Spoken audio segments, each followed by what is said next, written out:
ఈరోజు నెల్లూరు జిల్లా వదలపురం మండలం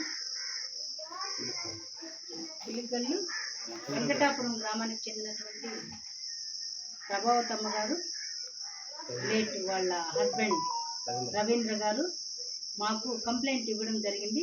పొలం విషయంలో వాళ్ళ ఫ్యామిలీ చిన్న డిస్ప్యూట్ వల్ల ఈరోజు వెంగమామాపురంకి వచ్చి ముగ్గురు అన్నదమ్ముల్ని వాళ్ళ పిల్లల్ని కూర్చోబెట్టి వాళ్ళ ఫాదర్ సమక్షంలో డిస్కస్ చేస్తే చిన్న డిస్ప్యూట్ ఉన్నాయి. బ్యాంకులో ఆ పొలం మీద అప్పు తెచ్చుకున్నట్లు ఆయన చెప్తున్నారు. బ్యాంక్కి వెళ్ళి కూడా అప్పు ఎంత ఉందో కనుక్కుంటాను.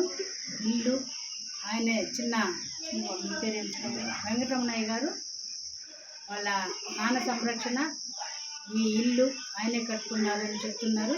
మిగతా పొలం 6 ఎకరాలు ఉన్నట్టుగా ఆయన చెప్తున్నారు. పెద్ద ఆయన నాన్న పేరు రామయ్య గారు చెప్తున్నారు.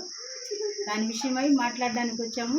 ఫ్యామిలీ సమస్యలు క్లియర్ చేయడానికి all India council of human rights తరఫున మా ప్రయత్నం మేము చేసి మా సారు మేడం వాళ్ళకి చెప్పి ఫర్దర్ యాక్షన్స్ మేము తీసుకుంటాం.